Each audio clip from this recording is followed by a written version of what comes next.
जब मैं मार्केट से घर आई तो मैंने देखा कि जीजू घर आए हुए हैं और मम्मी पापा के साथ बातें कर रहे थे। मेरी दीदी 8 महीने की प्रेग्नेंट है, तो दीदी ने जीजू को भेजा है शालिनी को अपने जहां ले आने के लिए, ताकि मैं दीदी की प्रेगनेंसी के टाइम देख रेख कर सकूं। दीदी ने फोन पर ही मम्मी पापा से बातें कर ली थी और मम्मी पापा ने मुझसे इजाजत ले ली थी। तो मैंने कहा था कि मैं चली जाऊंगी, मुझे कोई दिक्कत नहीं है और मैं दीदी के साथ कुछ समय बिता सकूंगी। जीजू को मैंने नमस्ते किया और जीजू ने भी मुझे नमस्ते किया। जीजू की निगाहें मुझे आने बहाने देखते रहती है। उनकी नजरों से साफ पता चलता है कि मुझे लेकर उनकी फीलिंग कुछ और है। मेरे जीजू इतने स्मार्ट हैं कि कोई भी लड़की उनकी दीवानी हो जाए। जीजू दोपहर के समय या हमारे घर लखनऊ आए थे और अब हमें ट्रेन से शाम के समय भोपाल के लिए दीदी और जीजू के घर निकलना था। तो मैं अपनी पैकिंग समय रहते कर ली और मम्मी पापा ने कहा, शालिनी अपनी दीदी का ध्यान रखना। मैं हाँ में गर्दन हिला दी। अब हमारा घर से निकलने का समय हो चला था। जीजू ने कहा, शालिनी हमें स्टेशन करीब पहुंचने में आधे घंटे लग जाएंगे, तो समय हो चुका है, हम निकले। मैंने कहा, जीजू मैंने अपनी पैकिंग कर ली है, मैं रेडी हूं। जीजू ने कहा, कोई बात नहीं है, तुम्हें जो शॉपिंग करना होगा भोपाल चलकर कर लेना।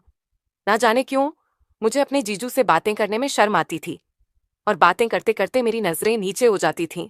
और आज तो मुझे जीजू के साथ आधी रात में सफर के लिए निकलना है। हम दोनों ने अपनी ट्रेन पकड़ ली और आमने सामने की सीट थी, लेकिन एक सीट कंफर्म ना होने की वजह से हम दोनों एक ही सीट में बैठे थे। जीजू मुझे थोड़ी दूरी बनाकर बैठे थे। रात होते ही मुझे नींद आने लग गई और नींद में ही मैं जीजू के कंधे पर अपना सर रख दिया। यह देखकर जीजू थोड़ा मेरे करीब खिसक गए ताकि मुझे तकलीफ ना हो। अचानक से झटके से मेरी नींद खुली तो फिर जीजू ने कहा, शालिनी तुम आराम से लेट जाओ, मैं साइड होकर बैठ जाता हूं। मैंने कहा, नहीं जीजू दिक्कत तो होगी आपको। मैं लेटूंगी नहीं। जीजा जी ने कहा, तुम्हें नींद आ रही है, तुम लेट जाओगी तो तुम्हें आराम मिल जाएगा। तो फिर मैं लेट गई और लेटते ही मुझे नींद आ गई। मैंने अपना पैर जीजा जी के जांघों पर रख दिया। मुझे लेटते ही इतनी आराम मिली कि मैं बता नहीं सकती। मैं पूरे दिन भर की थकी थी। मैं आज बिल्कुल भी घर में आराम नहीं कर पाई थी और नींद में मैंने अपना पैर जीजू के जांघों पर रखा था। जीजू मेरे पैरों को हल्के हल्के से सहला रहे थे, उसे दबा रहे थे। मुझे नींद में ही आराम मिल रहा था। बगल के लोग हमें पतिप समझ रहे थे क्योंकि मैं ज्यादा जीजू से बातें नहीं कर रही थी, इसलिए उन्हें पता नहीं चला कि हम दोनों जीजा साली हैं। वह अभी तक हमें पतिप ही समझ रहे थे। मुझे ऐसा लग रहा था आधी रात में मैं जीजू और दीदी के घर पहुंच गई। दीदी ने पहुंचते ही मुझे गले लगा लिया और कहा, कोई दिक्कत तो नहीं हुई तुझे आने में? मैंने कहा, नहीं दीदी, जीजू तो किसी भी तरह की कोई दिक्कत मुझे होने नहीं दिया। दीदी ने अपने कमरे के सामने वाला कमरा ही मुझे ठहरने के लिए दिया, जहां मैं अपना सामान रखती। दीदी की प्रेगनेंसी का 8वां महीना चल रहा था, इसलिए मैंने सोचा कल से ही मैं घर का सारा काम संभाल लूंगी। यहां पर दीदी और जीजू ही रहते हैं। आधी रात को करीब हम दीदी और जीजू के घर पर पहुंचे थे। ठंड का समय था, तो ठंड इतनी मुझे लग रही थी कि मैं कांप रही थी। दीदी ने अदरक वाली चाय बनाई और हम दोनों को पिलाए। इसके बाद खाना वगैरह गर्मा गर्म निकालकर जीजू और मुझे खिलाया। फिर दीदी ने कहा, शालिनी अब तू अपने कमरे में आराम से सो जा, कल हम बातें करेंगे। अपने कमरे में चली गई। मैं सामान कमरे में यूं ही अभी रख दिया था। मैंने सोचा मैं सुबह अपने सामान को सही से कमरे में समेट लूंगी, क्योंकि मुझे कपकपाहट हो रही थी और ठंड बहुत ज्यादा लग रही थी। सो मैं कंबल में घुस गई और सोने लगी। लेकिन जब भी मेरी आंखें बंद होती, मुझे जीजू की वह छुअन याद आती जो वह मेरे पैरों को सहला रहे थे। मेरे जीजू इतने अच्छे हैं कि मैं बता नहीं सकती, लेकिन एक बात मैं आपको बताना चाहूंगी। जब दीदी और जीजू की शादी तय हो रही थी, तो जीजू और उनके घर वाले दीदी को देखने घर आए हुए थे। मैं चाय नाश्ता लेकर के जीजू और उनके परिवार के लिए जैसे ही हॉल में आई, तो जीजू की नजर मुझ पर पड़ी और मैंने पहली बार ही इस समय जीजू को देखा था। तो मैंने उन्हें देखकर हल्के से मुस्कुरा दिया। उन्हें लगा मैं ही वह लड़की हूं जिससे उनकी शादी तय होने वाली है। जीजू के माता पिता ने मुझसे कुछ बातें की और जीजू हल्के से मुस्कुरा रहे थे। फिर थोड़ी ही देर में माँ ने कहा, शालिनी जाकर दीदी को बुला लो।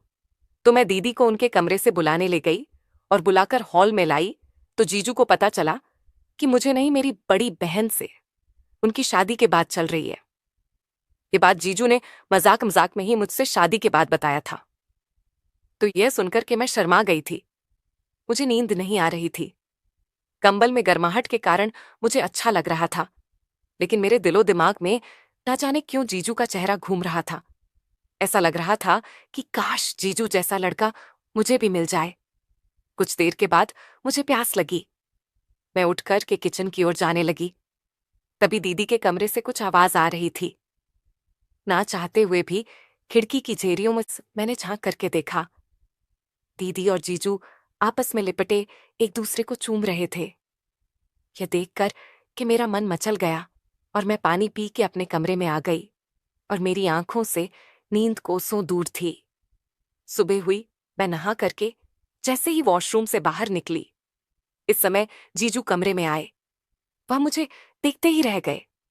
मैं तौलिए में लिपटी थी। जीजू एकटक मुझे निहार रहे थे।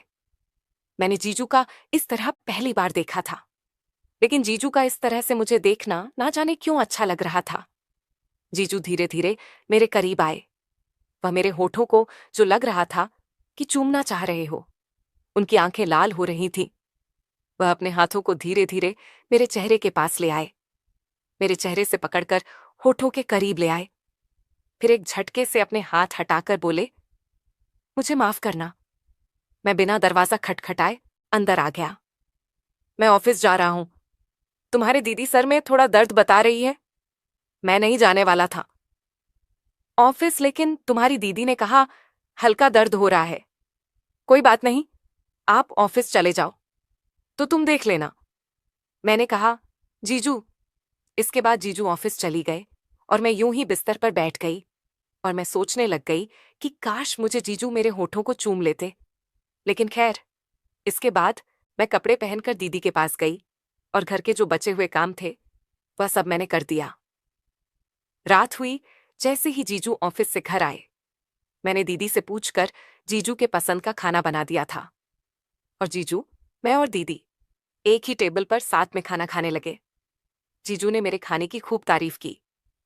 यह सुनकर मैं शर्मा गई और इसके बाद कुछ बातें करके हम तीनों थोड़ी देर मिलकर टीवी देखें। इसके बाद अपने अपने कमरे में सोने चले गए। मेरा सर आज ना जाने क्यों भारी भारी सा लग रहा था और बिस्तर पर जाते ही मुझे नींद लग गई। जीजू थोड़ी देर के बाद मेरे कमरे में आते हैं और मेरे करीब बैठ जाते हैं। वह मेरे बालों को सहलाते हैं। मुझे ऐसा लग रहा था कि जब मैं नींद में सोच रही हूं, लेकिन हकीकत में जीजू मेरे करीब बैठे थे और मेरे बालों को सहला रहे थे। मेरी आंखें खुली। जीजू ने कहा, शालिनी तुम बहुत ज्यादा खूबसूरत हो। मैं अपने नजरें नीचे की हुई थी। मैं उठने की कोशिश की तो जीजू ने कहा, नहीं शालिनी, यूं ही लेटे रहो, मैं तुम्हें देखना चाहता हूं। यह सुनकर मैं शर्मा गई और जीजू मेरे होठों को अपनी उंगलियों से मसलने लगे। मुझे अजीब सा नशा छा रहा था। जीजू भी नशे में लग रहे थे और यह मुझे लग रहा था कि जीजू मुझे बाहों में भर ले। जीजू मेरे होठों से होकर मेरे सीने को सहलाने लगे।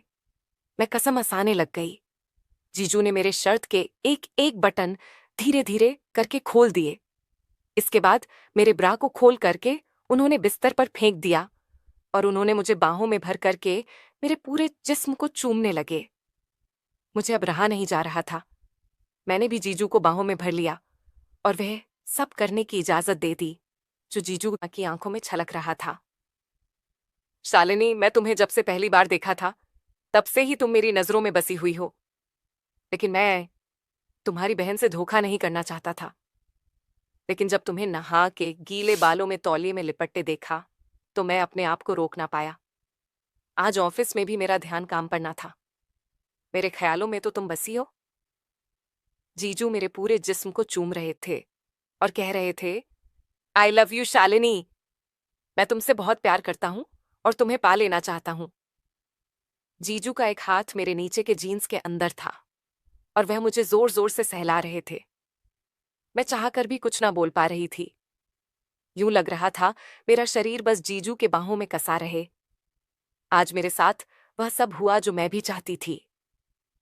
इसके बाद से हर रोज आधी रात को जीजू मेरे कमरे में आते और मुझे जी भर अपने बाहों में भरकर प्यार करते, मेरे पूरे जिस्म को चूमते। ना जाने क्यों मैं यह सब हर रोज जीजू के साथ करते रहे, जो कि गलत था, लेकिन मैं पूरी तरह से जीजू की हो जाना चाहती थी। मुझे जीजू दिल और दिमाग से इतना ज्यादा पसंद थे कि मैं जीजू के साथ सब कुछ करना चाहती थी। जीजू ने एक रात मुझे अपनी बाहों में भरकर कहा, शालिनी, जब से तुम्हारी दीदी प्रेग्नेंट हुई है, तब से मैं तुम्हारे दीदी के साथ संबंध नहीं बना पाया हूं, क्योंकि डॉक्टर ने सख्त मना किया था कि अभी शारीरिक संबंध नहीं बने, वरना दिक्कत आ सकती है।